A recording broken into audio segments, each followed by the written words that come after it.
E aí, pessoal, tudo bem?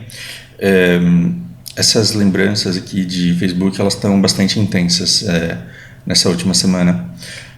Olha que impressionante, no começo da semana fez 2 anos que eu me mudei para Aracaju.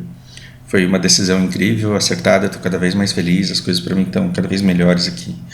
É, e faz apenas 2 anos que me mudei para cá. Então, há 2 anos, a gente não tinha pandemia ainda. A gente começava a escutar, começava a ler nos jornais que alguma coisa virulenta estava acontecendo na China, mas nunca passava pela nossa cabeça que isso chegaria aqui.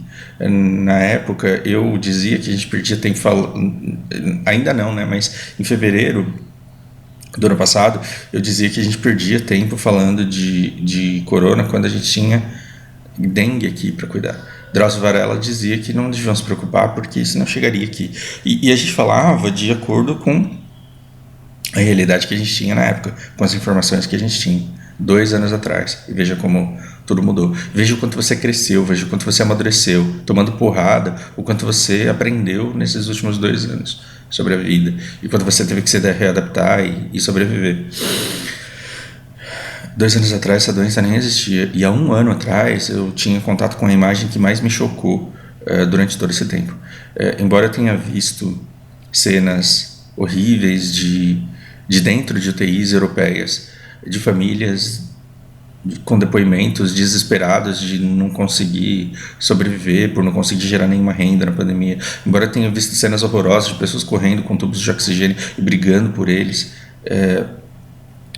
eu acho que essa cena foi a que mais me machucou, porque eu lembro muito bem de ter chorado quando eu vi isso aqui acontecendo. Porque perceba, as pessoas de Manaus, elas foram expostas a uma demoníaca campanha de desinformação.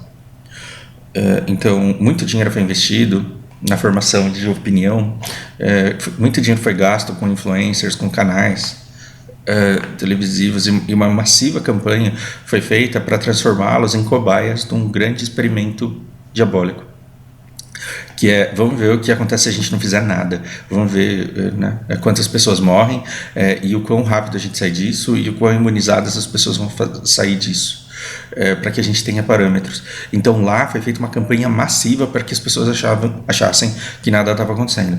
Eu tenho depoimentos de pessoas de lá, de seguidores do canal de lá, que dizem que quem usava máscara lá era hostilizado, era caçoado, era satirizado, porque eram compelidas por essa campanha massiva a tratar as pessoas que usavam máscara como alienadas e como antipatriotas. A pessoa estava querendo lutar contra o país se ela acreditasse nessa história ridícula que era de que o vírus podia te fazer mal. E foram pessoas incapazes de se defender, incapazes de terem discernimento sobre o mundo. Imagina que angústia você viver num mundo desse. Porque eu usei máscara e eu nunca fui hostilizado. Então, assim, isso não aconteceu no país inteiro, mas em alguns lugares aconteceu. Perceba, quando as pessoas de Manaus, elas lotaram os hospitais e estavam morrendo afogadas, sem cilindro de oxigênio, elas pela primeira vez, se desesperaram. Porque, de fato, o vírus, então, era uma coisa com a qual se preocupar. Mas se elas vinham de 1 ano de desinformação, escutando que o vírus não era nada, que o vírus era inofensivo, se desse ruim tinha remedinho A, se ainda não solucionasse tinha um remedinho B, se ainda não solucionasse tinha um remedinho C, e se o A e o B e o C não funcionassem era porque o Mandetta falou que era para ir no hospital só quando tivesse com falta de ar, então a culpa era sempre de alguém, e o vírus nunca existia. E bastaria fé de que o problema não existe para que o problema de fato não existisse. Então, quando as pessoas viram seus amados, parentes, familiares morrendo com falta de oxigênio, morrendo afogados nos leitos dos hospitais, o que eles sabiam sobre o vírus? O que eles sabiam sobre como um vírus se propaga? O que eles sabiam sobre a efetividade de máscaras? O que eles sabiam sobre... Eles não sabiam nada a respeito desse vírus e de como ele funciona. Eles só sabiam que os seus amados estavam morrendo com falta de ar nos hospitais. E o que eles fizeram então? Eles começaram a se juntar para combater esse vírus. E como que se combate um vírus? Eu não sei o que um vírus é, porque até ontem eu só sabia que ele não fazia mal nenhum. Então vamos lavar as ruas. E no meio dessa desgraça toda que aconteceu em Manaus, as pessoas se juntavam em mutirões para lavarem as ruas e as calçadas de suas casas, porque elas queriam combater, e já que detergente, já que álcool em gel servia para combater o vírus, então vamos lavar a rua com isso para resolver o problema. O vírus no pulmão das pessoas, é claro que se elas se juntavam para lavar calçadas juntos, o vírus não caía no chão, ele saía da respiração de um e ia para o outro e infectava mais gente. As pessoas me perguntam por que eu parei de fazer conteúdo relacionado à CPI. A CPI foi um teatro. Ela foi um teatro tal qual Lava Jato. Ela foi só para aliviar a dor de pessoas que sofreram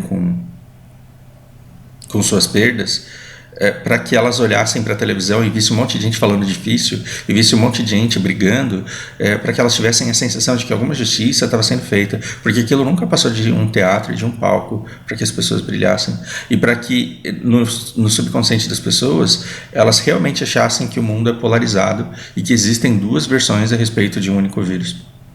No inconsciente coletivo das pessoas ainda existe isso. Tem gente que acha que o vírus é de esquerda até hoje. Tem gente que não vai vacinar os filhos porque ainda está sendo levado na inércia desse movimento que foi criado no ano passado.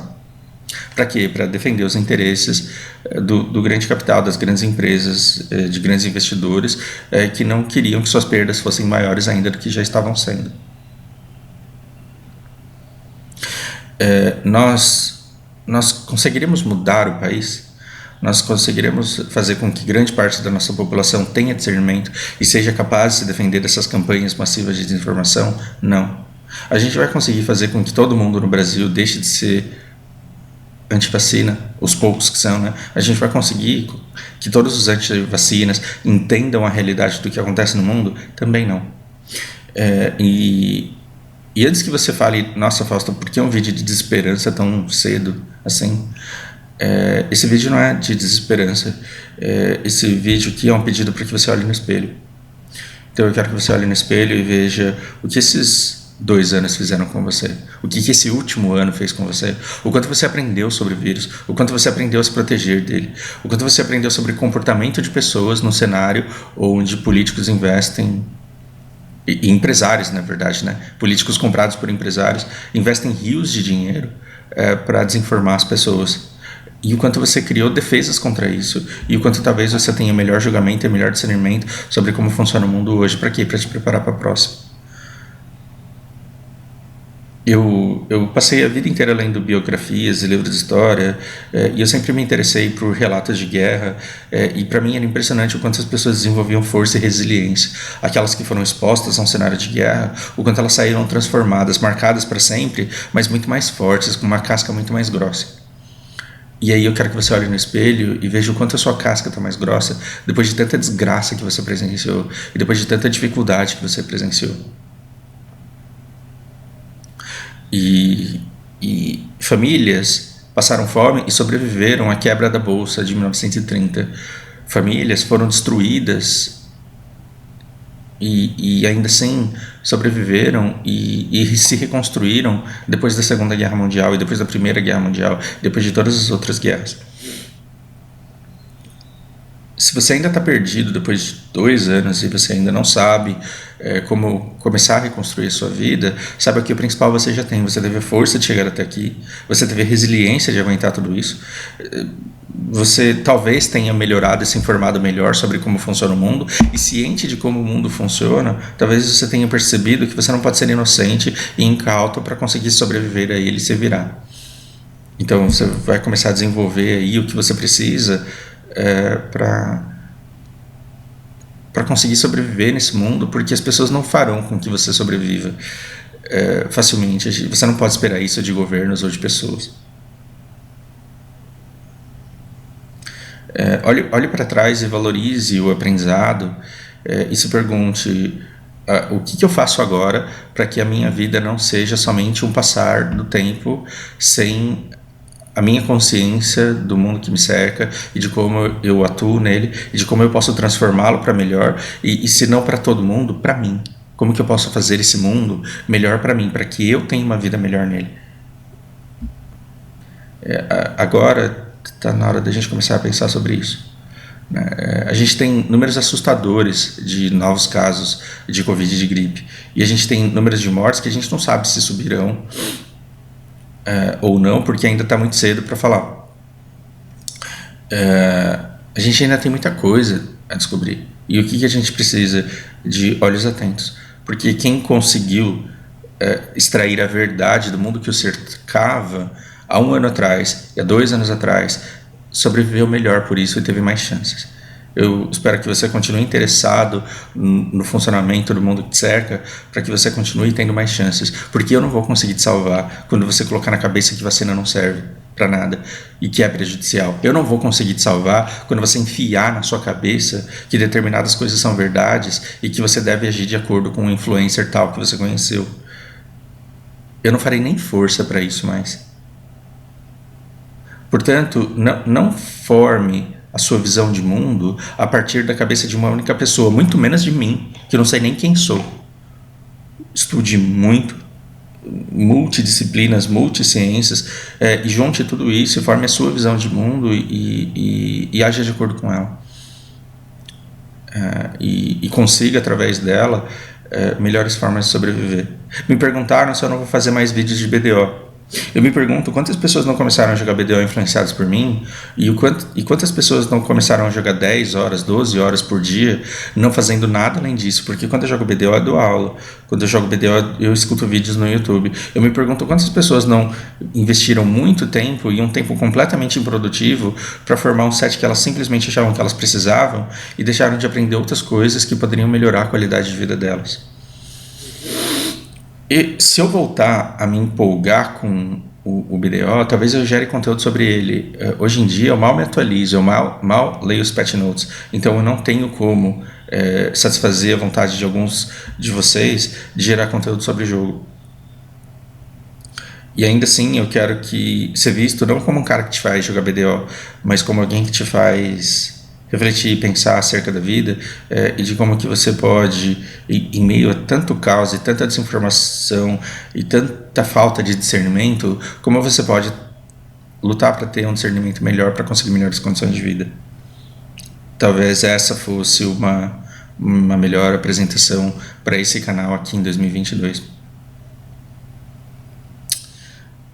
Enfim, por hora é isso, um grande abraço para vocês.